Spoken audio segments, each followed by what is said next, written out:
వాగీషాద్యా సుమనస సర్వార్థానాముపక్రమే యం నత్వా కృతకృత్యా స్యుః తం నమామి గజాననం. ఓం నమో బ్రహ్మాదిభ్యో బ్రహ్మ విద్యా సంప్రదాయకర్తృభ్యో వంశశుభ్యో నమో మహద్భ్యో గురుభ్యః. శంకరం శంకరాచార్యం కేశవం బాదరాయణం సూత్రభాష్యకృతౌ వందే భగవంతౌ పునః పునః. సదాశివసమారంభాం శంకరాచార్యమధ్యమాం తస్మదాచార్యపర్యంతాం వందే గురుపరంపరాం. గురుర్బ్రహ్మ గురుర్విష్ణుః గురుర్దేవో మహేశ్వరः గురుః సాక్షాత్ పరం బ్రహ్మ తస్మై శ్రీగురవే నమః.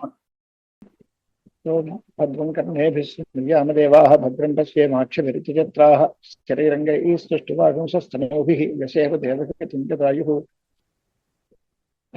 శ్రీ గురుభ్యో నమః. ముండకోపనిషత్తు అథర్వవేదంలోది. అది సంహిత భాగం. దాన్ని బ్రాహ్మణ భాగంగా చెప్పేదే ప్రశ్నోపనిషత్తు. ఇది అథర్వవేదంది.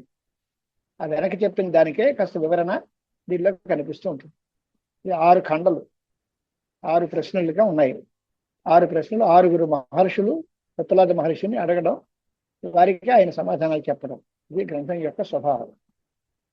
ఓం సుకేశాచ భారద్వాజః శేవ్యశ్చ సత్యకామః శౌర్యాయణీచ గార్గ్యః కౌసల్యశ్చ ఆశ్వలాయనః భార్గవో వైదర్భిః కబంధీ కాత్యాయనశ్చ తే హైతే బ్రహ్మపరాః బ్రహ్మనిష్ఠాః పరం బ్రహ్మ అన్వేషమాణాః ఏషః వై తత్ సర్వం వక్ష్యతి ఇతి తేహ సమిత్పాణయః భగవంతం పిప్పలాదముపసన్నాః.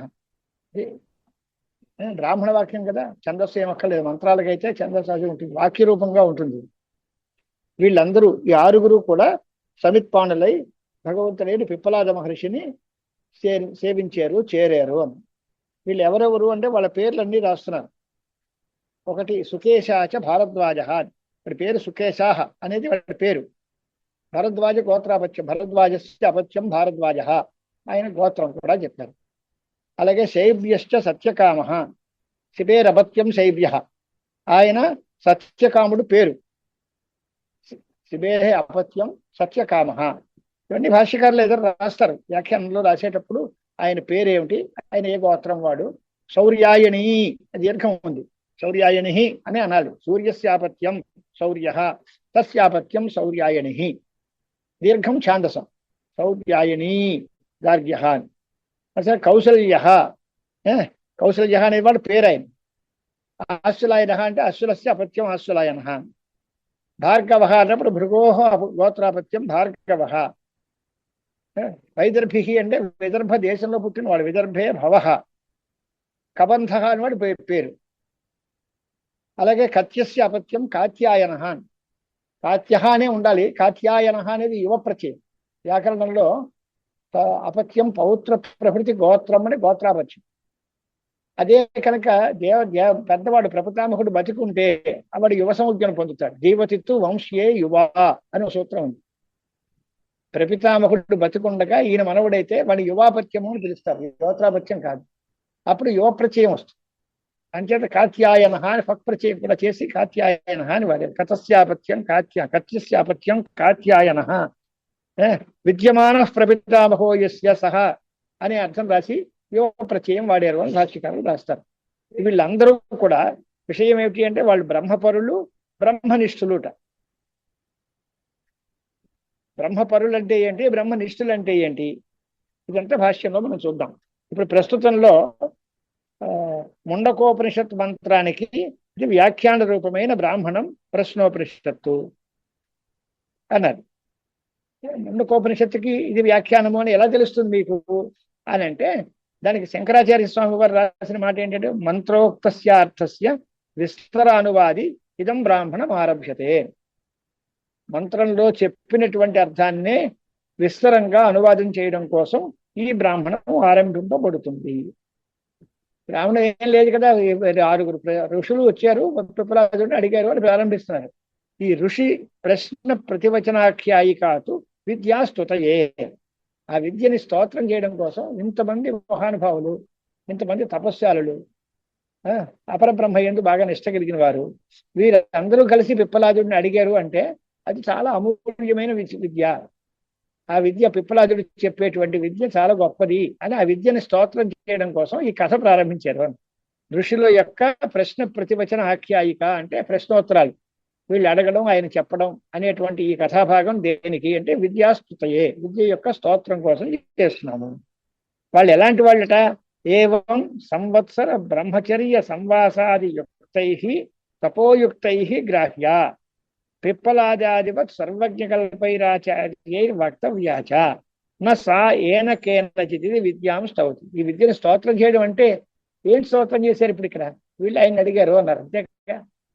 ఈ కథలో వీళ్ళు ఆయన్ని అడిగారు అన్నప్పుడు ఆ విద్య గొప్పదని ఎలా తెలిసింది అని అంటే, ఇలాంటి మహానుభావులు ఒక సంవత్సరం పాటు బ్రహ్మచర్యము ఆ నియమనిష్టలతో కూడి ఉండడం, తపస్సు చేయడం, అలాంటి తపస్శాలులైనటువంటి వాళ్ళు మాత్రమే వీళ్ళు దీన్ని గ్రహించగలరు.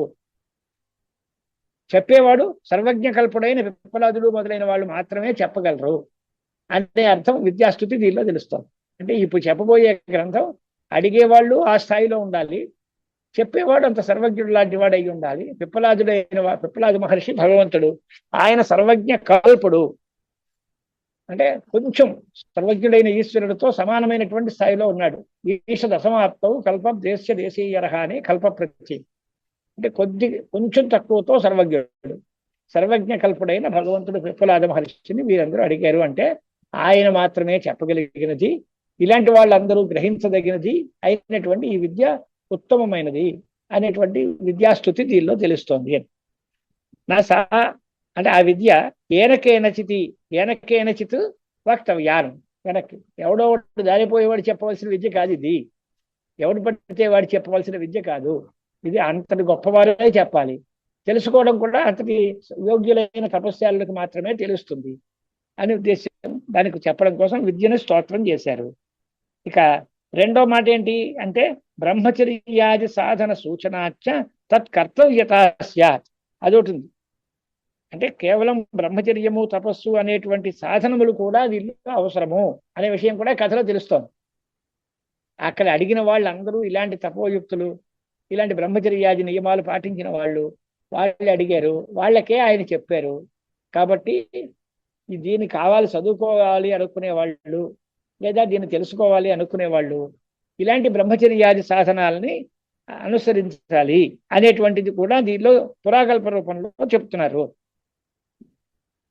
దృష్టాంతంగా చాలా మంది పురాకల్పము అనే దానికి పరకృతి, పురాకల్ప, అర్థవాద రకరకాలు ఉంటాయి. పురాకల్పము అనే దానికి కింద వ్యాఖ్యానం రాశారు చూడండి. పురాకల్ప ఏకకర్తృకం ఉపాఖ్యానం పరకృతి, బహుకర్తృకం ఉపాఖ్యానం పురాకల్ప. ఎవడో ఒకడు పూర్వం చేశాడు అంటే పరకృతి అంటారు. చాలా మంది ఇదివరకు చేశారు అంటే చాలా మంది కర్తలుగా ఉన్నటువంటి కథని చెబితే దాన్ని పురాకల్పము అంటారు. ఆ పురాకల్పం కూడా దీనిలో చెప్పబడింది. బ్రహ్మచర్యాది సాధనముల యొక్క కర్తవ్యత్వం, బ్రహ్మచర్యాది సాధనములతో కూడిన వాళ్ళై వాళ్ళు అడిగారు కాబట్టి ఈ అడిగే వాళ్ళు బ్రహ్మచర్యము తపస్సు మొదలైన సాధనాలతో కూడి ఉండాలి అనే విషయం కూడా దీనిలో తేలుతుంది అనేటువంటి మాట. సుకేశాచ నామత, ఇక్కడి నుంచి దాన్ని ఆ పైన ఋషుల పేర్ల తాలూకు వివరణం రాస్తున్నారు శంకరాచార్య వారు. సుకేశాచ అంటే ఆయన పేరు సుకేశాహ అని పేరు, నామత అంటే పేరును బట్టి. భరద్వాజస్యాపత్యం భారద్వాజ, అలాగే శైబ్యశ్చ అంటే శిబేరపత్యం శైబ్య, మరి పేరు సత్యకామో నామత, సత్యకాముడు. శైబ్యశ్చ సత్యకామ. శౌర్యాయని అంటే సూర్యస్యాపత్యం శౌర్య, తస్యాపత్యం శౌర్యాయని. సూర్యుడి యొక్క అపత్యము శౌర్యుడు, ఆయన యొక్క అపత్యము శౌర్యాయని. మరి వికారాంత శబ్దం విసర్గలుగా ఉండాలి కదా, దీర్ఘం ఎలాగుంది అంటే ఛాందస శౌర్యాయనీతి. ఈకారాంత శబ్దం ఛాందసం, శౌర్యాయని అనే అవుతుంది కానీ శౌర్యాయని అవదు. కానీ ఇక్కడ ఛాందస ప్రయోగంగా శౌర్యాయని గార్గ్య అని రాశారు. గార్గ్య అంటే గర్గ గోత్రోత్పన్న. సూర్యస్యాపత్యం అంటున్నారు, మరి గర్గస్యాపత్యం చెప్పడానికి లేదు కదా అని అంటే గర్గ గోత్రంలో పుట్టినవాడు, సూర్యుడి యొక్క అపత్యము ఆయన యొక్క అపత్యము శౌర్యాయని అనేది ఒకటి గోత్ర ప్రత్యయం. గార్గ్య గర్గ గోత్రోత్పన్న. కౌశల్యశ్చ నామత, ఆయన పేరు కౌశల్యుడు. అశ్వలస్య అపత్యం ఆశ్వలాయన, ఆయన యొక్క ఆశ్వలాయన అనేటువంటి వాడు అశ్వలుడి యొక్క అపత్యము. భార్గవ అంటే భృగోర్ గోత్రాపత్యం భార్గవ. వైదర్భి అంటే విదర్భే భవ, విదర్భ దేశాల్లో పుట్టినటువంటి వాడు. కబంధై నామత, ఆయన పేరు కబంధి అనేటువంటి పేరు. కత్యస్యాపత్యం కాత్యాయన. మరి కాత్యాయన అని ఎలా అన్నారు? కాత్య అని అనాలి కదా. కాత్యాయన ఎలా అన్నారు అంటే విద్యమాన ప్రపితామహో యస్య సహ, ఆయన ప్రపితాముడు బతికున్నాడు కనుక జీవతితు వంశ్యే యువ అని యువ సంజ్ఞ వచ్చింది, యువ ప్రత్యయం చేశాము.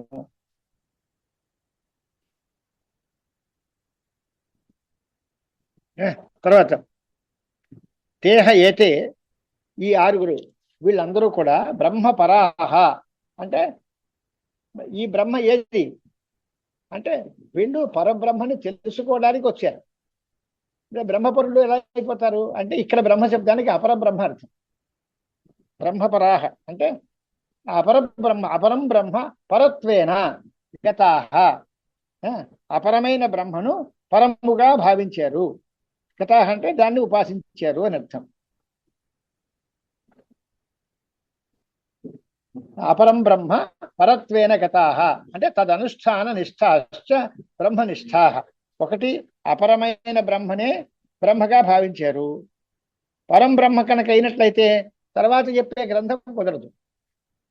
అందుచేత వీళ్ళు బ్రహ్మపరులు, బ్రహ్మనిష్ఠులు అనే మాటకి అర్థం ఏమిటి అంటే అపరబ్రహ్మనే పరముగా భావించినటువంటి వాళ్ళు, అపరబ్రహ్మ ఉపాసన చేశారు అని. తద అనుష్ఠానము అనే దానికి కూడా ఉపాసనమే అర్థం. అపరబ్రహ్మని అనుష్ఠానం చేయడం ఎలా కుదురుతుంది అంటే అపరబ్రహ్మ ఉపాసనం చేయడం. ఏమంటే అపరబ్రహ్మనే పరబ్రహ్మగా భావించి దాన్నే ఉపాసన చేసినటువంటి వాళ్ళు బ్రహ్మనిష్ఠాహ అయిపోయింది. పరం బ్రహ్మ అన్వేషమానాహ, తర్వాత నిజమైనటువంటి ఉత్కృష్టమైన శుద్ధమైన బ్రహ్మను తెలుసుకోవాలి అనేటువంటి అన్వేషణలో ఉన్నారు. అది ఏమిటది? పరంబ్రహ్మ అంటే ఆ పరబ్రహ్మ అంటే ఏమిటి అంటే కింతత్ అని అంటే యత్ నిత్యం విజ్ఞేయం ఇది. దాని ఏదైతే నిత్యము తెలుసుకోదగినది జ్ఞేయమైనటువంటి ఏ బ్రహ్మ వస్తువు అయితే ఉందో, శుద్ధమైనటువంటి నిత్యమైనటువంటి ఏ బ్రహ్మ అయితే ఉందో దాన్ని అన్వేషిస్తూ ఉన్నారు. కింతత్ యన్ నిత్యం విజ్ఞేయం ఇది తత్ప్రాప్త్యర్థం అంటే దాన్ని పొందడం కోసం అన్నారు. పొందడం అంటే ఏమర్థం? బ్రహ్మను పొందుతుంది, అది ప్రాప్యం కాదు కదా. ఆ నిర్గుణమైన బ్రహ్మ పొందబడే వస్తువు కాదు కదా. అని అంటే తదు జ్ఞానార్థం అని టీకల కింద రాస్తారు. ప్రాప్త్యర్థం అంటే ప్రాప్తి జ్ఞాన రూపం. ఆ బ్రహ్మ యొక్క జ్ఞానము కొరకు అంటే వీళ్ళు పరబ్రహ్మము యొక్క జ్ఞానం పొందాలి అనే భావనతో అపరబ్రహ్మోపాసన చేసినటువంటి మహానుభావులు, బ్రహ్మచర్యాది సంపన్నులు, తపోనిష్ఠులు అయిన వారు అయినప్పటికీ పరమాత్మ యొక్క నిజమైన స్వరూపం తెలుసుకోవాలి అనే కోరికతో విప్లవాద మహర్షి దగ్గరికి వెళ్ళారు.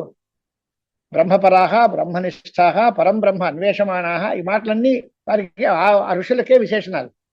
వాళ్ళందరూ పరం బ్రహ్మ అన్వేషమానాహ అంటే కింతత్ యన్ నిత్యం విజ్ఞేయమితి తత్ప్రాప్త్యర్థం అంటే తత్ జ్ఞానార్థం యథాకామం యతిష్యామః ఇత్యేవం తద్ అన్వేషణం కుర్వంతః. అన్వేషణం అంటే ఏమర్థం అంటే కోరిక కోసం, మా కోరికని బట్టి మేము ప్రయత్నం చేస్తాము. యథాకామం అంటే కామమును అనుసరించి, అన్వేషణం కుర్వంతః యథాకామం యతిష్యామః అనేటువంటి అభిప్రాయం. అంటే కోరిక, మా కోరిక పరబ్రహ్మను తెలుసుకోవాలి అని, దానికోసం మేము ప్రయత్నం చేస్తాము. అది అన్వేషణం అంటే. అలా వెళ్ళి ఎవరు దొరుకుతారు, దీన్ని చెప్పేవారు ఎవరు దొరుకుతారు, ఎక్కడ దొరుకుతారు అని వెతుక్కుంటూ వెళ్ళి పిప్పలాద మహర్షి దగ్గరికి చేరారు. తద్ అన్వేషణం కుర్వంతః తద్ అధిగమాయ ఏషః వై తత్సర్వం వక్ష్యతి ఇది ఆచార్యం ఉపజగ్ము. ఈయనైతే అంతా చెప్పగలరు, ఈయన సర్వజ్ఞుడు, ఈయన అన్నీ తెలిసిన వారు, దయాళువు, మనం అడిగితే ఆయన చెబుతాడు, కాబట్టి ఆయన దగ్గరికే వెళ్ళాలి అనేటువంటి నిర్ణయం చేసుకుని ఈ అన్వేషణ చేస్తూ వాళ్ళు విప్లవాదిని చేరారు. కారణం ఏమిటి? ఆయన దగ్గరికి ఎందుకు వెళ్ళాలి, తక్కువవాడిని ఎందుకు వెళ్ళకూడదు అని అంటే ఏషః వై తత్సర్వం వక్ష్యతి, అదంతా చెప్పగలిగిన వాడు, చెప్పే బుద్ధి గలవాడు. రెండు చెప్పగలిగిన వాళ్ళైనా వాళ్ళు చెప్పరు, చెప్తాననే వాడికి రాకపోవచ్చు. కానీ ఆయన దగ్గరికి వెళ్తే ఆయన అన్నీ చెప్పగలరు, చెబుతారు కూడా. అంటే ఏషః వై తత్సర్వం వక్ష్యతి అనేటువంటి ఆశ్రయంతో వారి దగ్గరికే ఆచార్యం ఉపజగ్ముహు. కథం ఎలా వెళ్ళారు వాళ్ళు అంటే కథం తేహ సమిత్పాణయః సమిద్భార గృహీత హస్తాః సంతః, చేతిలో సమితులన్నీ పట్టుకుని శ్రోత్రియం బ్రహ్మనిష్టం, సమిత్పాణి శ్రోత్రియం బ్రహ్మనిష్టం, గురువుని ఉపసాదనం చేసేటువంటి పరిస్థితుల్లో ఏ రకంగా గురువు దగ్గరికి వెళ్ళాలి అనేటువంటి నియమం శాస్త్రం చెప్పిందో ఆ రకమైనటువంటి రీతిలో సమిత్పాణ పాణయ అంటే సమిద్భారగృహీత హస్తా, సమితుల యొక్క బరువుతో నిండిన చేతులు గలవారు, అంటే చేతుల నిండా సమితులు తీసుకుని ఆయన దగ్గరికి వెళ్ళారు. భగవంతం అంటే పూజావంతం, పూజ్యులైనటువంటి, పిప్పలాదం ఆచార్యం ఉపసన్నాహ ఉపజిగ్ము అనే మాట చెప్పారు. ఆ తర్వాత రెండో మంత్రంలో తానహస ఋషిర్వాచ భూయ ఏవ తపసా బ్రహ్మచర్యేణ శ్రద్ధయా సంవత్సరం సంవత్స్యథ యథాకామం ప్రశ్నాన్ పృచ్ఛత యది విజ్ఞాస్యామః సర్వం హవో వక్ష్యామ ఇది. ఆయన ఋషి గారిది ఏమన్నారు వీళ్ళందరి దగ్గరికి? తానహ ఋషిరువాచ అంటే ఋషి అంటే ఎవరు? పిప్పలాద మహర్షి. ఆయన దగ్గరికి వెళ్ళారు వీళ్ళు ఆరుగురు. వీళ్ళందరూ వెళ్ళారు కనుక ఆయన్ని తాన్ అనే బహువచనంలో ద్వితీయ బహువచనం, వారు ఆరుగురికి ఋషి అయిన పిప్పలాదుడు ఈ రకంగా చెప్పారు. ఏమని అంటే, మీరు చేసిన తపస్సు చాలదు, మరొక సంవత్సరం పాటు బ్రహ్మచర్యము శ్రద్ధతో చక్కగా నియమంగా తపస్సు చేయండి. తపసా బ్రహ్మచర్యేన శ్రద్ధయా సంవత్సరం సంవత్స్యథ, ఒక సంవత్సరం కాలం శ్రద్ధ, బ్రహ్మచర్యము, తపస్సు వీటినన్నిటినీ పాటించి వెళ్ళి రండి. మళ్ళీ వచ్చిన తర్వాత యథాకామం ప్రశ్నాన్ పృచ్ఛత, మీ కోరిన ప్రకారంగా మీరు ఏ ప్రశ్నలైనా అడగండి అన్నారు. కానీ ఎంత వినయంగా ఏం చెప్పారు? యది విజ్ఞాస్యామః సర్వం హవో వక్ష్యామ, ఇది మాకు తెలిస్తే మేము చెప్తాము. మీరు అన్ని ప్రశ్నలు చొప్పదండి ప్రశ్నలు అన్ని వేసేస్తే దాని అన్నిటికీ ఆన్సర్లు మాకు తెలుసు మేము చెప్తాము, అది నీ భరోసా కాదు, మాకు తెలిస్తే చెప్తాము. ఇది వినయం కోసం చెప్పినటువంటి మాట. పూర్తిగా ఆయనకి పరిపూర్ణమైన జ్ఞానం ఉంది. అదంతా యథాకామం. మళ్ళీ ఎందుకు చెప్పారు అలాగా అంటే, ఆయన తన యొక్క వినయం పూర్తిగా చెప్పడం కోసం, నేనే అన్నీ చెప్పేస్తాను అనేటువంటి మాట కాకుండా అలా పూర్తిగా వినయంతో మాకు తెలిస్తే మేము చెప్తానులే అనేటువంటి మాట చెప్పారు.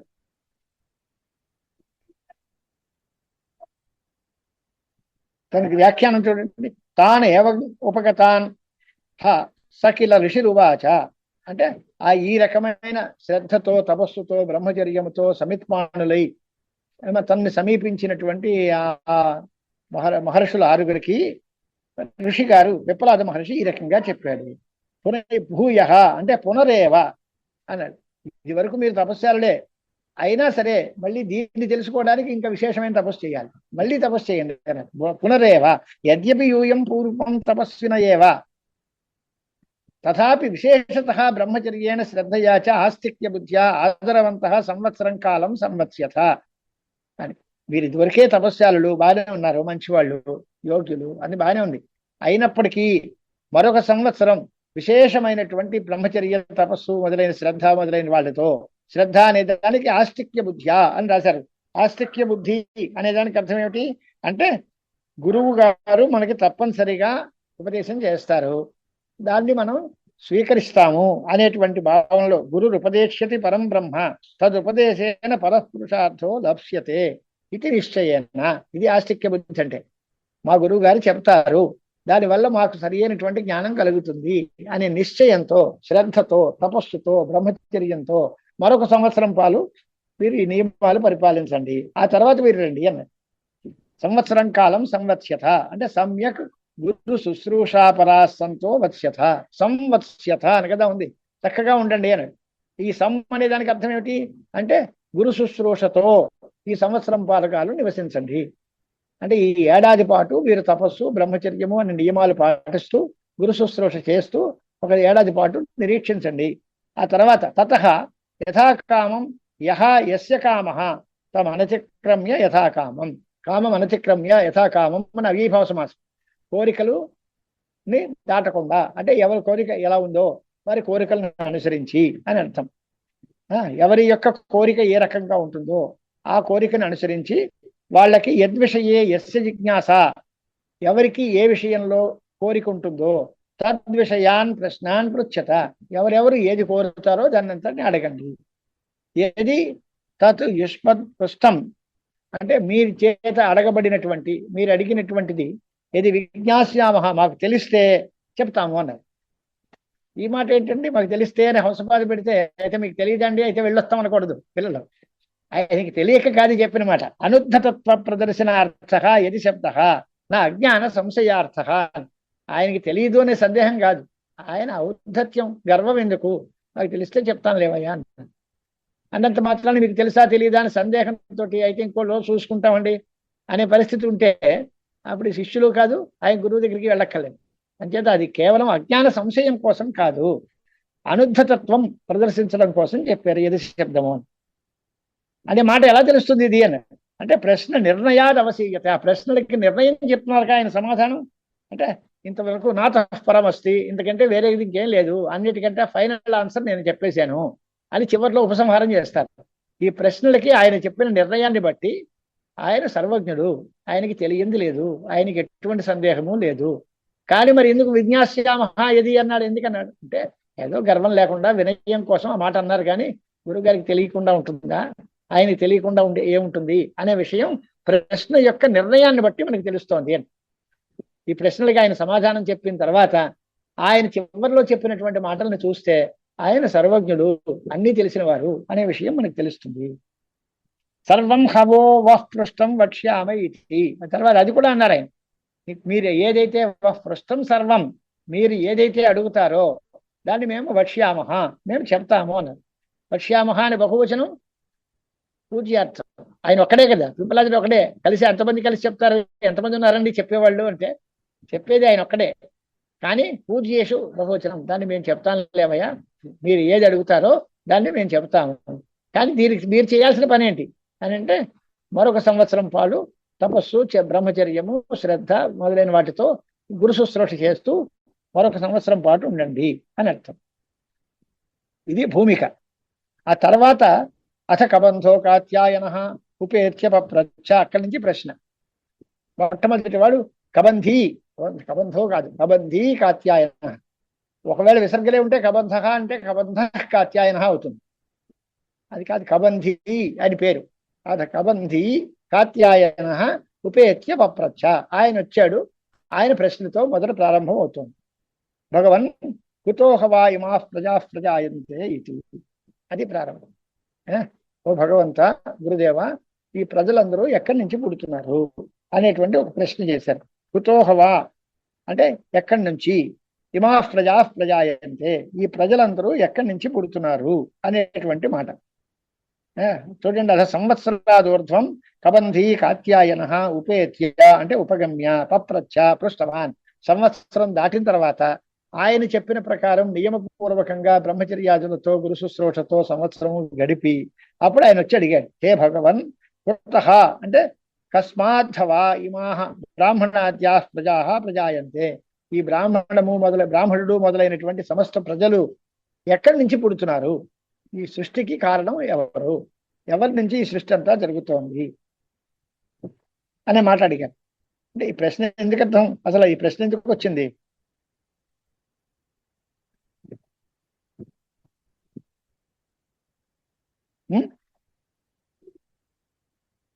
అని అంటే దానికి ఆనందగిరి వ్యాఖ్యానం చూస్తే కానీ మనస్సు పూర్తిగా రాదు.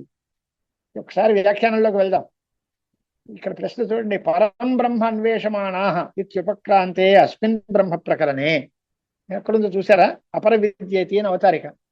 దానికి ప్రారంభంలో పరం బ్రహ్మ అన్వేషమాణా అని ప్రారంభం చేశారు. ఈ బ్రహ్మ ప్రకరణం పరమాత్మని తెలుసుకోవాలి అనే ఉద్దేశంతో వచ్చారు. కానీ అడిగిన ప్రశ్న ఏంటి, ఈ ప్రజలందరూ ఎక్కడి నుంచి పుడుతున్నారు అండి అన్నాడు. ఈ పుట్టేది కారణం ఎవరు, పుట్టడానికి కారణం ప్రజాపతి కదా, ప్రజాపతి కర్తృకమైన ప్రజా సృష్టి. మీకేమో కావలసింది తెలుసుకోవలసింది పరబ్రహ్మ, ఆయన సృష్టికర్త కాదు, సృష్టికర్త అయిన ప్రజాపతి గారు. ఇప్పుడు ఈ ప్రశ్న ఏమిటి, మీరు వచ్చింది దేనికి, అడిగింది ఏమిటి, పరబ్రహ్మని తెలుసుకోవాలి అని వచ్చి ఈ సృష్టికర్త అయిన ప్రజాపతి గారు ఈ సృష్టి ఎలా చేశారు, ప్రజాపతి ఎక్కడి నుంచి వచ్చింది ఈ సృష్టి అంతా అని అడుగుతున్నారు. ఇది ఎలా కుదురుతుంది, ఈ ప్రశ్న ఈ ప్రకరణానికి అనుకూలమా అవునా కాదా, అది విచారం. పరం బ్రహ్మ అన్వేషమాణా ఇత్యుపక్రాంతే అస్మిన్ బ్రహ్మ ప్రకరణే ప్రజాపతి కర్తృక ప్రజా సృష్టి విషయ ప్రశ్న ప్రత్యుక్త్యో అసంగతి ఆశంక్య. ఈ ప్రశ్న ఈ సమాధానము కూడా సరికాదు, ఈ ప్రకరణానికి అనుకూలం కాదు. ఈ సృష్టి ఎవరి వల్ల జరిగింది అనే ప్రశ్న ఉంది అనుకోండి, అది సృష్టికర్తను తెలుసుకోవాలి అనుకునేవాడు చేసే పని. పరబ్రహ్మను కాదు తెలుసుకోవాలి అనుకునేవాడు ఈ ప్రశ్న వేయకూడదు. ఈ ప్రశ్నకి సమాధానం కూడా ప్రజాపతి నుంచి హిరణ్యగర్భుడి నుంచి వచ్చింది అనేటువంటి మాట కూడా ప్రజాపతి సతపోతప్యత ఇత్యాదిన సమాధానం చెబుతున్నారు. అంటే ఈ సృష్టి అంతా ప్రజాపతి గారు చేశారు అనే మాట ఉంది. ప్రజాపతి గారు చేసిన సృష్టిని గురించి కాదు కదా మీ అడగవలసింది. ఈ ప్రశ్న ఎందుకు వచ్చింది, ఈ సమాధానం ఎందుకు వచ్చింది, ఈ ప్రశ్న సమాధానాలు ఈ ప్రకరణానికి అంత పెద్ద ఉపయోగపడేవి కాదు కదా అని ప్రశ్న వస్తుంది. దానికి సమాధానం చెప్తున్నారు ఆచార్యులు. ఆశంక్య ప్రశ్న ప్రత్యుక్తి రూపాయా శృతే తాత్పర్యమాహ అపర విద్యేతి అని.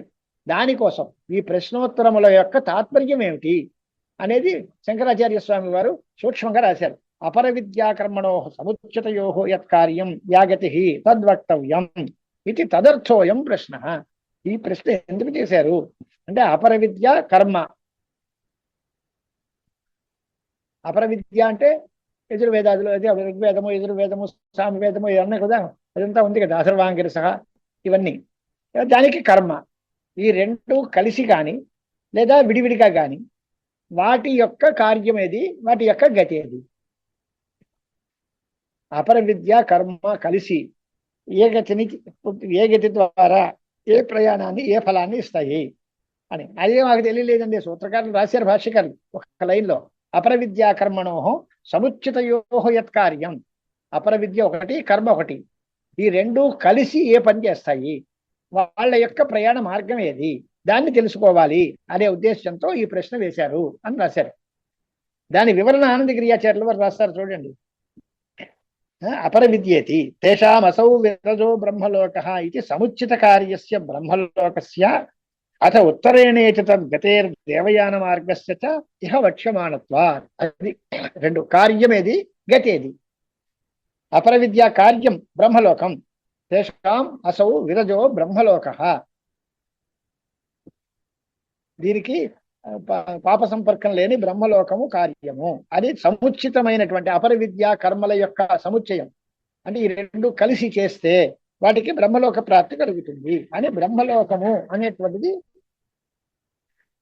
తెలియబడే ఫలం, కార్యం. దాని గమనం ఏదా, మార్గం ఏమిటి. అత ఉత్తరేణ పథ అని దేవయాన మార్గము అనేది దాని మార్గం. కార్యం ఒకటి, గమన మార్గం ఒకటి, రెండు ప్రశ్నలు. ఈ రెండు చెబుతున్నారు ఇక్కడ. తేషామసౌ విరజో బ్రహ్మలోక ఇది సముచిత కార్యస్య బ్రహ్మలోకస్య అథ ఉత్తరేణేతి తద్గతేర్దేవయాన మార్గస్య చ ఇహ వక్ష్యమాణత్వాత్. సమాధానం అవి చెప్తున్నారు కనుక వాటిని తెలుసుకోవడం కోసం ఈ ప్రశ్న వేశారు అని అనుకోవాలి. సముచితమైన అంటే కర్మ, అపర విద్య, ఈ రెండు కలిసి చేస్తే వచ్చే ప్రయోజనం ఏంటి, అది వెళ్ళే దారి ఏంటి, ఈ రెండు ప్రశ్నలకి ఈ ప్రశ్న అర్థం ఇది అని. ఇది ఒకటేనా కాదు, ఇది సముచితం.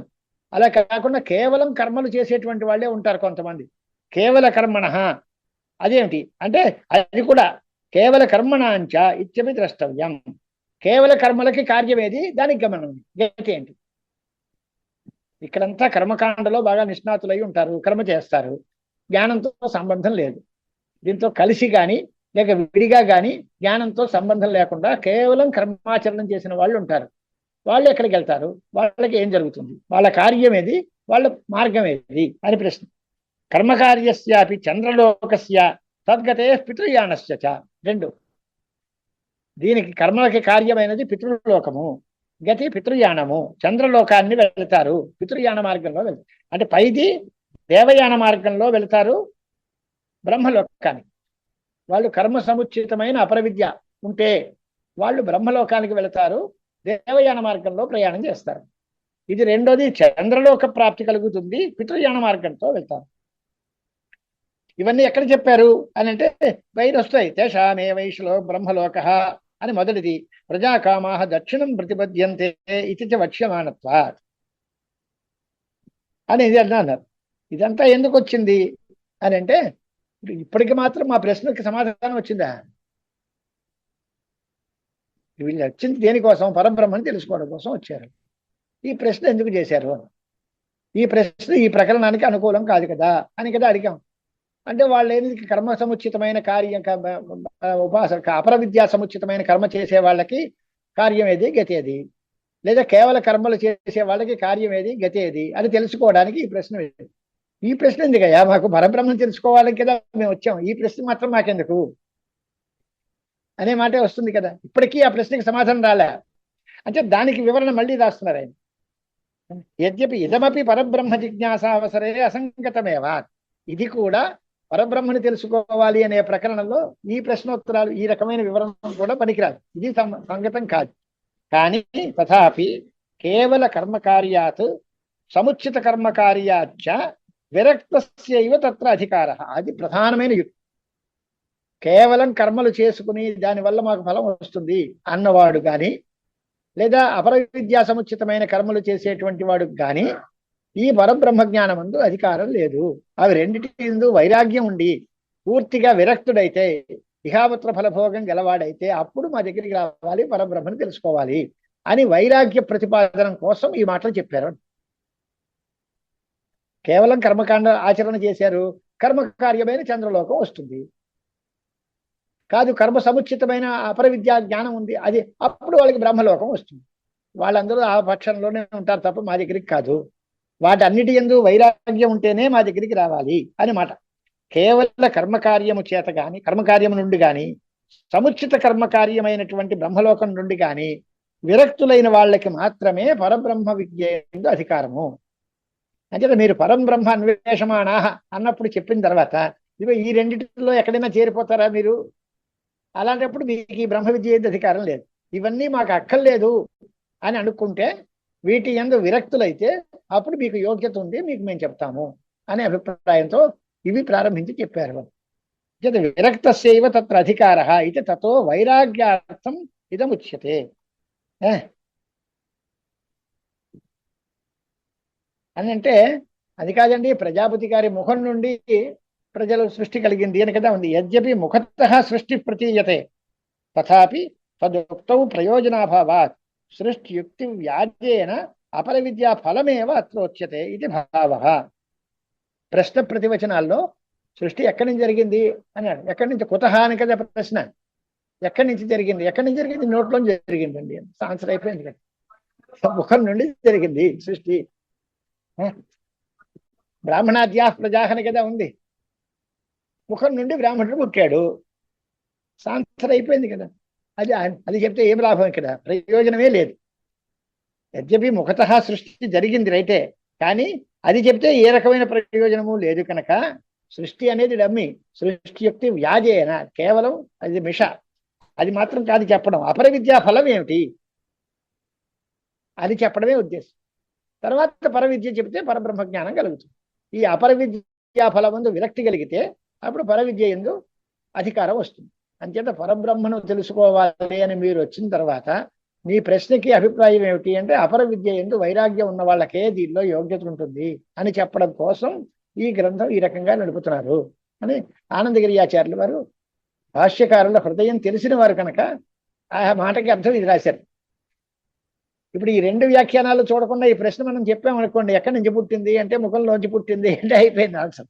దీనికి పరబ్రహ్మ ప్రకరణానికి ఏంటి సంబంధం అంటే ఏమీ ఉండదు. ఇక్కడికి దాన్ని వెనకాలకి ఒకసారి వెళ్దాం. ఇది మొట్టమొదట్లో ముండకోపనిషత్తులోనేమో మంత్ర రూపంలో ఉంది. ఇప్పుడు బ్రాహ్మణం తన విస్తరం కోసం అనువాదం చేస్తున్నారు అని రాశారు కదా. అక్కడ మొదట్లో వ్యాఖ్యానం, ఆనందగిరి వ్యాఖ్యానం చూడండి, విస్తరేతి అని మొదట్లో అవతారికం.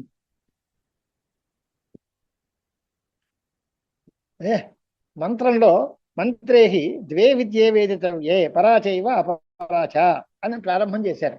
రెండు రకాల విద్యలు ఉన్నాయి, పర విద్య అపర విద్య అని రెండు ఉన్నాయి. తత్ర అపర ఋగ్వేదాది అభిధేయ ఇత్యుక్తం. అపర అంటే ఏమిటి? ఋగ్వేదము, యజుర్వేదము, సామవేదము మొదలైనది అనే విషయాలు చెప్పారు.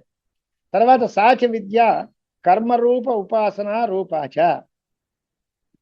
కర్మరూప ఉపాసన, ఆ విద్య కూడా రెండు రకాలు, కర్మరూపంగాను ఉపాసనా రూపంగాను కూడా ఉంది.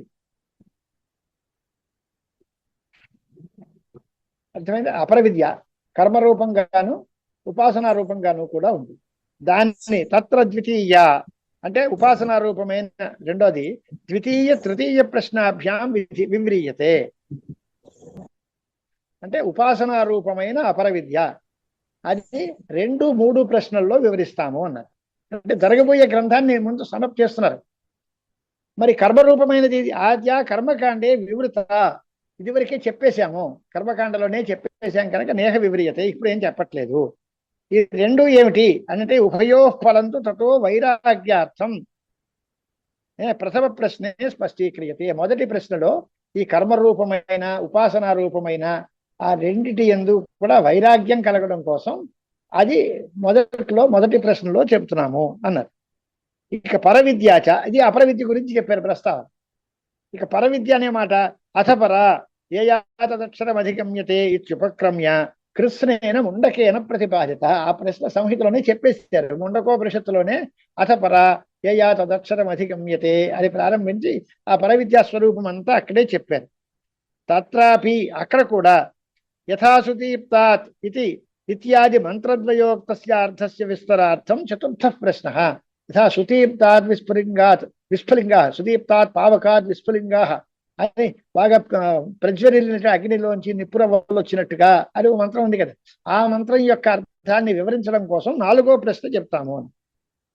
సుదీప్తాదిత్యాది మంత్రద్వయోక్తస్య అర్థస్య విస్తరార్థం చతుర్థ ప్రశ్న. ఇక ప్రణవోధను ఇత్యత్ర ఉక్త ప్రణవోపాసన వివరణార్థం పంచమ ప్రశ్న. ఐదో ప్రశ్నలో ప్రణవము ధనుస్సు బ్రహ్మతల్లక్ష్యం ఉచ్యతే ఇవన్నీ చెప్పారు కదా, దాన్ని చెప్పడం కోసం 5వ ప్రశ్న ఉంది. ఏతస్మాజ్జాయతే ప్రాణః ఇత్యాదినా శేషేణ ముండకేన ఉక్తస్య అర్థస్య స్పష్టీకరణార్థః షష్ఠ ప్రశ్న. ఈ 6వ ప్రశ్న అంతా ఆ తర్వాత నుంచి ఏతస్మాజ్జాయతే ప్రాణః మనస్సర్వేంద్రియాణి చారి తర్వాత నుంచి చెప్పిన గ్రంథానికి వివరణ కోసం 6వ ప్రశ్న వచ్చింది. కనుక ఈ 6 రకాల ప్రశ్నలు కలిగిన ఈ ప్రశ్నోపనిషత్తు అంతా ముండకోపనిషత్తు యొక్క వ్యాఖ్యాన రూపమే. దాన్ని విస్తరంగా తయారు చేయడం కోసమే ఈ గ్రంథం నడిచింది. మన సంప్రదాయం అంచేతనే ముందు ప్రశ్నోపనిషత్తు చదివి తర్వాత ముండకంలోకి వెళ్ళారనుకోండి, ఇక చాలా కన్ఫ్యూజన్, మూలం లేకుండా వ్యాఖ్యానం చదివినట్టు అవుతుంది. అంచేత ముందు ముండకోపనిషత్తు చదువుకుని తర్వాత ప్రశ్నోపనిషత్తు చెప్పడం అనేది మన సంప్రదాయం. చెప్పే వాటిలో ఈశకేన కథ ప్రశ్న ముండ మాండూక్యని ముందు ప్రశ్నోపనిషత్తు తర్వాత ముండకోపనిషత్తు ఉంటుంది. కానీ అలా చదివితే తెలియదు. అంచేత ముండకోపనిషత్తు ముందుగా చదువుకుని దాని తర్వాత దాని వివరణంగా వచ్చినటువంటి ప్రశ్నోపనిషత్తుని మనం చదువుకోవటం మన సంప్రదాయంలో ఉంది. అది ఇక్కడ ఆనందగిరి ఆచార్యుల వారు స్పష్టంగా రాశారు. ఇది ఇదం బ్రాహ్మణం తద్విస్తరానువాది ఇత్యర్థః అన్నాడు. ఇవన్నీ ఇలా చెప్పారు ఎందుకు అంటే కనుకనే దీనికి విషయ ప్రయోజన సంబంధాధికారులు విడిగా చెప్పటం లేదు. లేకపోతే ఇది లోపం. గ్రంథకర్త న్యాయంగా ఎక్కడైనా చెబితే ఏ గ్రంథం మొదలు పెట్టినా దీనికి విషయం ఏమిటి, ప్రయోజనం ఏమిటి, అధికారి ఎవరో చెప్పాలి. ఇక్కడ ఏమి ఆ మాటలే లేవు. దీనిలో విషయం ఏమిటి, ప్రయోజనం ఏమిటి అనే మాటలేం లేవు. అనుబంధ చతుష్టయం చేయట్లేదు.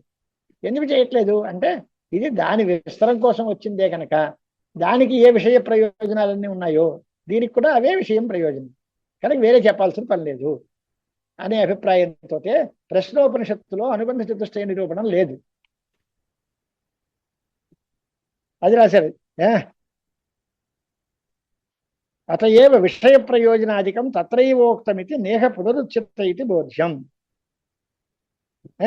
ఆఖ్యాయికాయాః బ్రహ్మచర్య తపాది సాధన విధానం పురాకల్పస్వరూపేణ ప్రయోజనాంతరం చాస్తి ఇత్యాహ. ఈ కథ ఎందుకు అని, ఈ కథ చెప్పడం ఉద్దేశం ఏమిటి అని అంటే బ్రహ్మచర్యము తపస్సు అనేటువంటి సాధనాలు తప్పనిసరి. పరంబ్రహ్మను తెలుసుకోవాలి అనుకుంటే బ్రహ్మచర్యము తపస్సు మొదలైన సాధనాలన్నిటినీ మనం అనుష్ఠానం చేయాలి.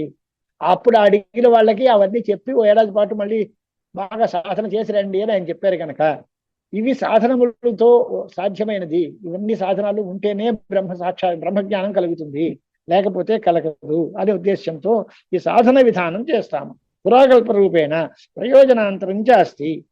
ఇది కూడా వేరేగా ప్రయోజనం. ఏమిటి ప్రయోజనం అంటే ఈ ప్రశ్నకి బ్రహ్మజ్ఞానం ప్రయోజనం, వేరే ప్రయోజనం ఈ సాధన విధానం.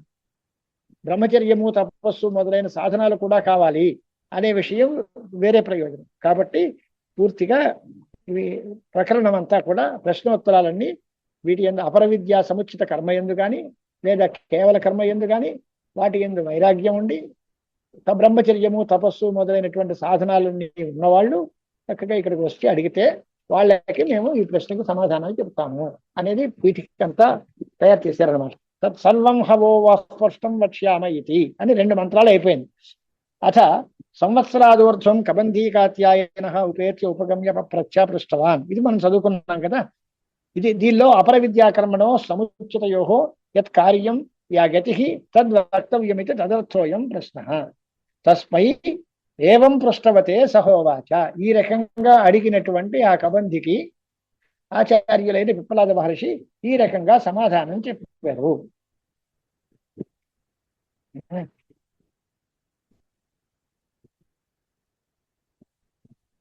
తదపాకరణాయ అన్నారు.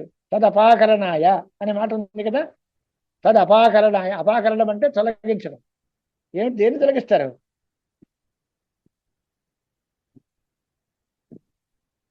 తదపాకరణాయ అంటే దేన్ని తొలగించుకోవడం కోసం అన్నారు కదా. అని అంటే ఆ కబంధి అయినటువంటి వాడు ఏ ప్రశ్న అయితే వేశాడో ఆ ప్రశ్నను తొలగించి దానికి సమాధానం చెప్పాలి.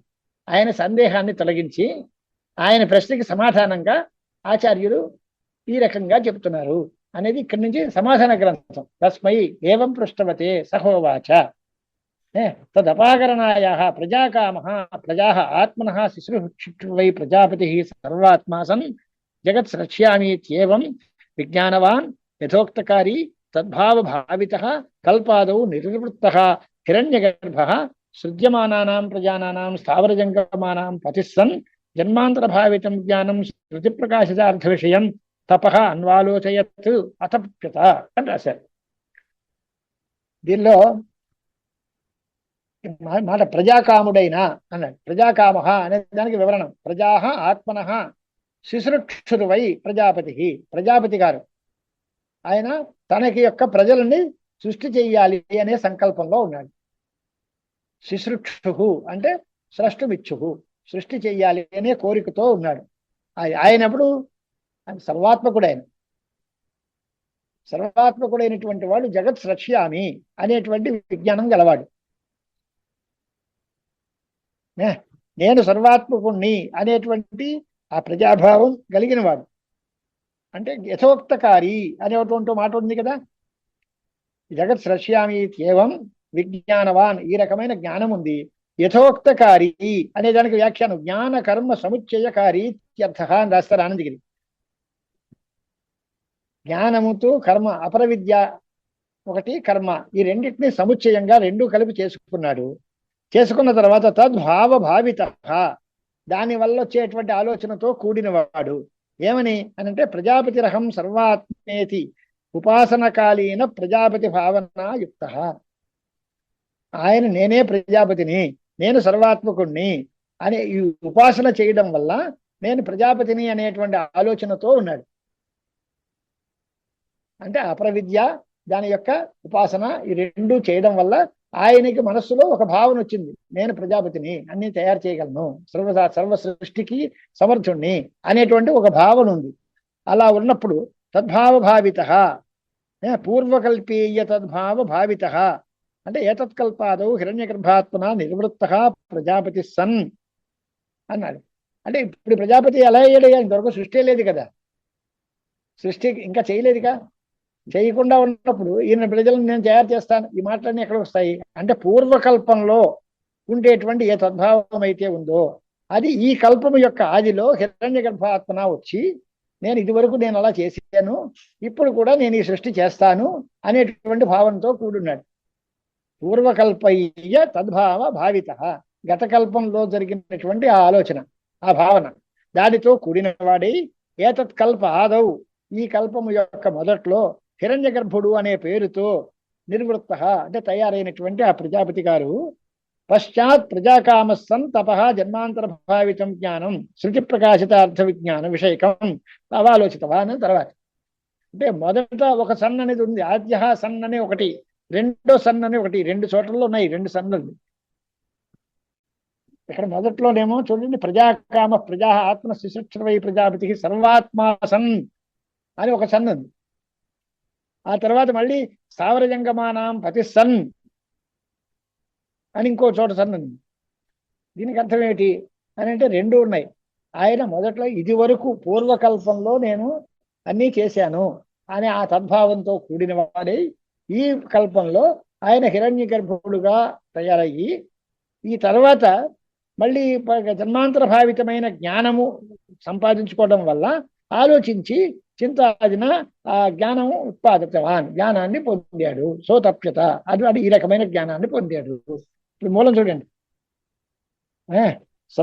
సర్వా శిశృక్షుడు వై ప్రజాపతి సర్వాత్మసన్, సర్వాత్మకుడే అయినప్పటికీ జగత్ సృష్యామీత్యేవం విజ్ఞానవాన్, జగత్తును సృష్టి చేస్తాను అనే ఆలోచన గలవాడు. యథోక్తకారి అంటే జ్ఞానకర్మ సముచ్చయం గలవాడు. తద్భావ భావిత అంటే నేనే ప్రజాపతిని, సర్వాత్మకుణ్ణి అని ఉపాసన వల్ల కలిగిన ప్రజాపతి భావనతో కూడినవాడు అయిన వాడు కల్పాదౌ నిర్వృత్త హిరణ్యగర్భ, ఈ కల్పము యొక్క మొదట్లో తయారైన హిరణ్యగర్భుడు సృజ్యమాన ప్రజల యొక్క స్థావర జంగమాత్మకమైనటువంటి వాళ్ళకి పతి అయ్యాడు. హిరణ్యగర్భ సమవర్తతాగ్రే భూతస్థు జాత పతిరేక ఆసీత్. తర్వాత పుట్టేటువంటి ప్రజలందరికీ ఈయనే పతి అవుతాడు.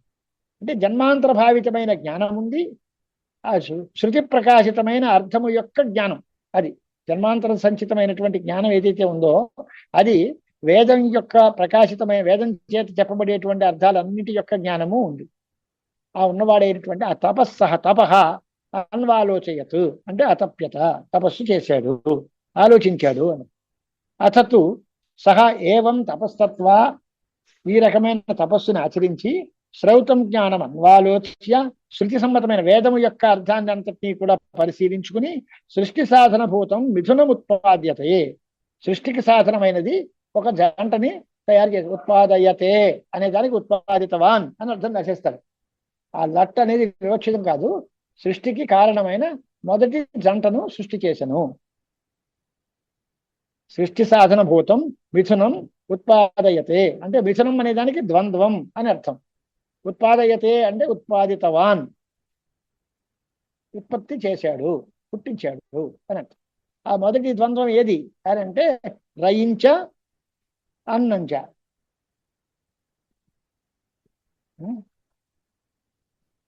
రయించ ప్రాణంచ ఇత్యేతౌ మే బహుధా ప్రజా కరిష్యత ఇది, అది మూలం మంత్రం. రయించ ప్రాణంచ, ఈ రెండు, రయి ఒకటి, ప్రాణం ఒకటి. రయి అంటే ఏమిటి, ప్రాణం అంటే ఏమిటి అనేది వివరణ రాస్తున్నారు ఆయనే. రయించ సోమం, అన్నం, ప్రాణంచ అగ్నిం, అత్తారం, రెండు మాటలు రాశారు. రయి శబ్దానికి సోమము అర్థము లేదా అన్నము అర్థము, తినబడేది, భోగ్య వస్తువు. ప్రాణము అనేటువంటి వాడు అగ్ని లేదా తినేవాడు, భోక్త. అంటే ప్రపంచంలో జంట, తినేవాడు తినబడేది. అన్నము అత్త, అన్నం అంటే తినబడేది, అత్త అంటే తినేవాడు. సోమము అగ్ని, ఆ జంటలు. అన్నము అనేదానికి అత్త లేదా సోమము అనేదానికి అగ్ని అన్నారు. అగ్ని సోమాత్మకం జగత్, ఈ ప్రపంచం అంతా అగ్ని సోమాత్మకము. అగ్ని తినేవాడు, సోమం తినబడేది. అన్నము అత్త, అన్నము అంటే తినబడే భోగ్య వస్తువులన్నీ, అత్త అంటే తినేటువంటి వాడు అని అర్థం. ఇక్కడ రయి అనే దానికి అర్థం రయించ సోమం అన్నం అని. రయి శబ్దానికి సోమము అన్నము అనే అర్థాలు ఎలా వచ్చాయి అని అంటే దానికి అర్థం రయి అంటే ఐశ్వర్యం. ఐశ్వర్యము ఏమవుతుంది అంటే భోగ్యజాతం, దానికి లక్ష్యం. రయి శబ్దం చేత, రయి శబ్దానికి అర్థం ధనం. ఆ ధనము భోగ్యజాతాన్ని అంతటినీ లక్ష్యం చేస్తారు. భోజ్యము అనేటువంటిది సోమ కిరణ అమృత యుక్తత్వ, తద్వారా సోమో లక్ష్యతే అన్నారు. భోజ్యమైన వస్తువులు ఆ చంద్రకిరణముల ద్వారా అమృతం వచ్చింది కనుక అమృత యుక్తములు కాబట్టి దానివల్ల సోమము లక్షణయా చెప్తాము. అంటే రయి అనే శబ్దానికి అర్థం వస్తుత అర్థం ధనం, దానికి భోగ్యమందు లక్షణం. ఆ భోగ్యము అంటే సోమమందు లక్షణం. అంటే రయించ అంటే సోమంచ అని రాశారు. అలాగే ప్రాణశబ్దానికి అర్థం ఏమిటి, అహం వైశ్వానరో భూత్వా ప్రాణినాం దేహం ఆశ్రిత అనేటువంటి స్మృతి వల్ల ప్రాణ సంబంధము చేత అగ్నే భోక్త కనుక ఈ ప్రాణశబ్దం ప్రాణ సంబంధమైనటువంటి అగ్నిహోత్రం అని చెప్తుంది. ఆ అగ్ని అత్త అవుతాడు కనుక అగ్ని అత్త అన్నది. ఏమంటే అగ్నిశోమయోహో ఉత్పత్తి అన్నమాట. మొదట్లో పుట్టినటువంటిది అగ్ని సోముడు, భోగ్యము భోక్త, ఈ రెండు జంట తయారైంది అన్నది. అథతు స ఏవం తత్వా శ్రౌతం జ్ఞానమన్వాలోచ్య సృష్టి సాధన భూతం మిథునం ఉత్పాదయతే. మిథునం అంటే ద్వంద్వం ఉత్పాదితవాన్.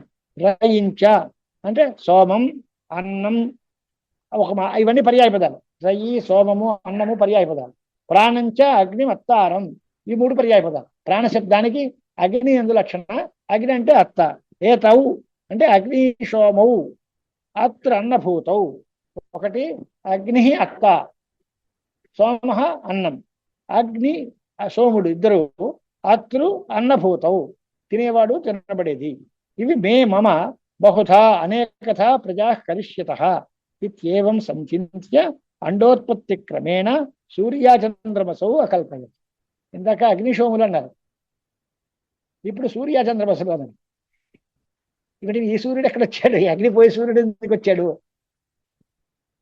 ముందు రయ్యి అన్నాడు శబ్దంలో. ఆ రయ్యి కాస్త రయ్యి అంటే అన్నము, అన్నము అంటే సోముడు, అంతవరకు వెళ్ళి బాగా ప్రాణము అనేదానికి అగ్ని అర్థం చెప్తారు. ఈ అగ్ని మానేసి ఇప్పుడు సూర్యుడు అనాలి. ఈ సూర్యుడు చంద్రుడు ఎక్కడొచ్చారు అనే మాట సూర్యాచంద్రమసౌ అకల్పయతు అనేదానికి అర్థం ఏమిటి అని అంటే, ఉద్యంతం వావాదిత్యం అగ్ని అనుసమారోహతి అనే శృతి వల్ల సూర్యుడికి అగ్నికి ఏకత్వం. సూర్యుడు అగ్ని ఒకటే ఆ శృతి బలం చేత. రాత్రౌ సూర్య అగ్నిం ప్రాప్నోతి, సూర్యోదయాది అనంతరం అగ్ని సూర్యం గచ్చింది. అంటే సూర్యుడు వేరు అగ్ని వేరు కాదు.